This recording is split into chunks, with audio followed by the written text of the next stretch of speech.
горизонтал, кинестет, естіген боларсыздар, университетте оқып жүрген кезде. Визуал, аудиал. Қандай да бір түсініктер пайда болды ма сіздерге осы сөзден? Аудиал, есту, визуал, есту, көру, арқылы сезім, кинестет, дене сезімдері, дене сезімі арқылы. Дигитал, дигитал деген біздің бірден есімізге түспей отырған себебі біз бұны күнделікті пайдаланбаймыз. Яғни бұл мысалы Шерлок Холмс киносын көрген болсаңыздар, Шерлок Холмстың өзіндік жеке қасиеті дигитал екен. Өйткені ол не істейді? Мысалы кабинетке кірсе, қандай нәрсенің өзгергенін, немесе қандай да бір заттың орнынан қозғалғанын, қандай да бір мұғалімнің үстіндегі кешегі киім емес, басқа киім киіп келгенін байқайтын балалар. Осыларды дигитал деп айтады екен. Бұлар жаңағы ұсақ түйек, өте байқағыш, сезімтал. Байқағыш деп айтсақ болады. Байқағыш, сезімтал, мұғалімнің көңіл күйін де сезеді, ұсақ түйектің бәріне мән береді. Міне біздің алдымызда осындай балалар отырады екен. Сол себепті біздің бұрынғы әдістерде көрсету арқылы, видеоматериалдар арқылы, немесе жаңа қандай да бір плакаттар арқылы, немесе жаздыру арқылы, сурет салдыру арқылы кейбір әдістеріміз бар ғой. Соның барлығы, мысалы, сыныпта 30 оқушы отыратын болса, 30 оқушының әрқайсысы әртүрлі қабылдау мүмкіндігіне қарай осындай тапсырмалар беріледі екен. Егер мысалы сіз сыныбыңызда мысалы математика сабағынан, немесе география сабағынан өзіңіз байқаған болсаңыз, жік-жікке бөліп алуға болады екен. Мына балалар кинестет балалар, мына балалар визуал балалар, мына балалар аудиал балалар.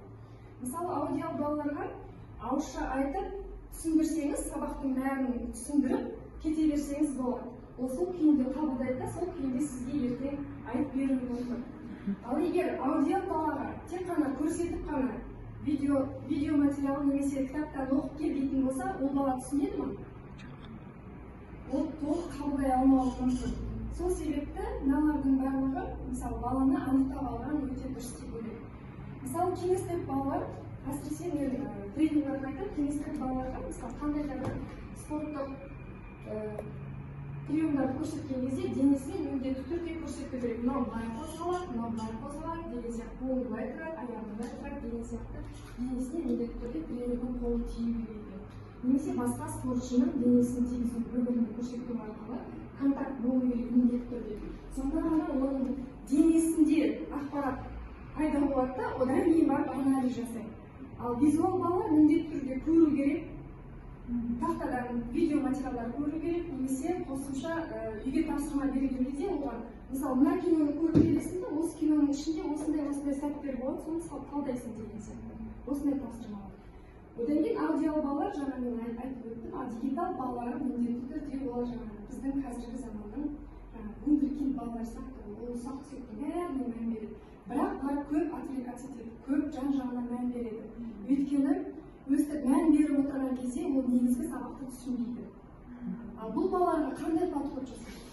Ерекше, жеке, бір 5 минут, 10 минут міндетті түрде уақыт бөлу керек болады. Себебі бұл бала қанша сіз сабақ өткізсеңіз де, ол бала өте талантты бала болуы мүмкін, бірақ бағаларының бәрі 3 болып кетуі мүмкін. Өйткені ол мына балалар сияқты қабылдау деңгейі көп алаңдаушылық болады.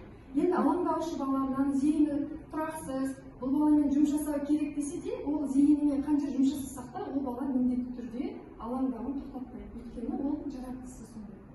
Бірақ оның бәрін нақты анықтау үшін арнайы тесттер, сауалнамалар немесе сурет салдыру арқылы балаларды анықтауға болады. Егер сынып жетекшілер арамызда бар болатын болса, осы бағыттар бойынша біз балаларды анықтап анализ жасай аламыз. Мысалы, мына бала мынандай бала тапсырмаларды былай орындайды.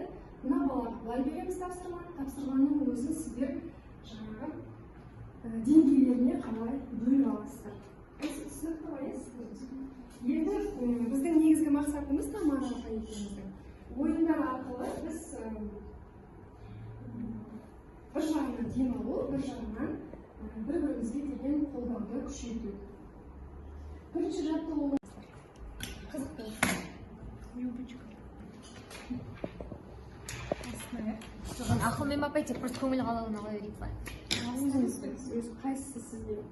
Ана түрлеріне қарамаңыздар. Сіз просто дөңгелек қатарына қайсысы? Ой, сен кішірек. Астына қой керек ғой. Соқсына болмаса алайық та. Я енді жарасты. Жоқ, мен келе жарасты.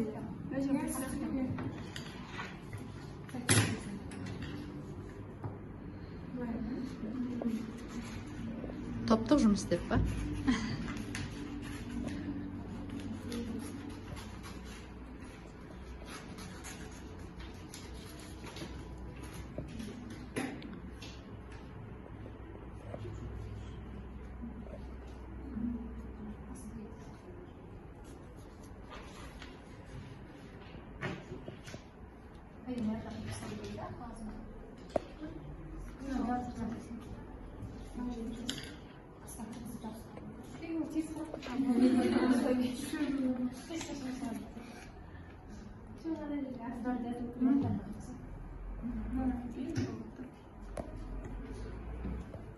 Әдемі шырша болып шықты.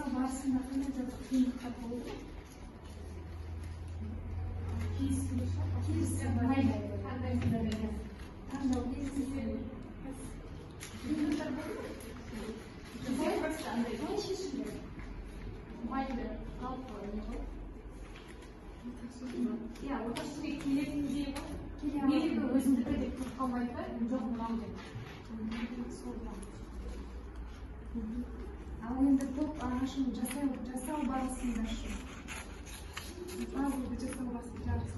жасау барысында қандай қиындықтар болды? Жүзге қалған жүзлер болды ғой. Бізде жаңағы проблема сияқты қабылдауға болады ғой негізі. Соны типа тез шешім табуға тырысып, басқа өмір жасадық та. Орындарын ауыстырып қиып болсын.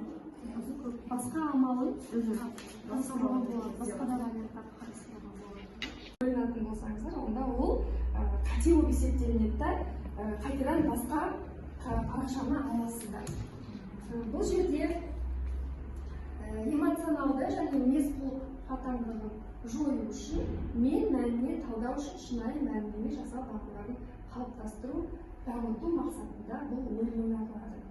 Алдарыңызда карточкалар жатыр, соны қазір бір-бірден алып, кім өзін-өзі сенімдімін, мен қазір бірден жауап бере аламын деген педагог бірден бастап кетуге болады. Сұрақ бұнда қандай сұрақтар болуына?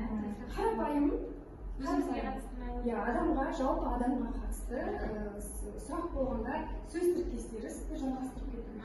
Немесе қосу керек боласыздар.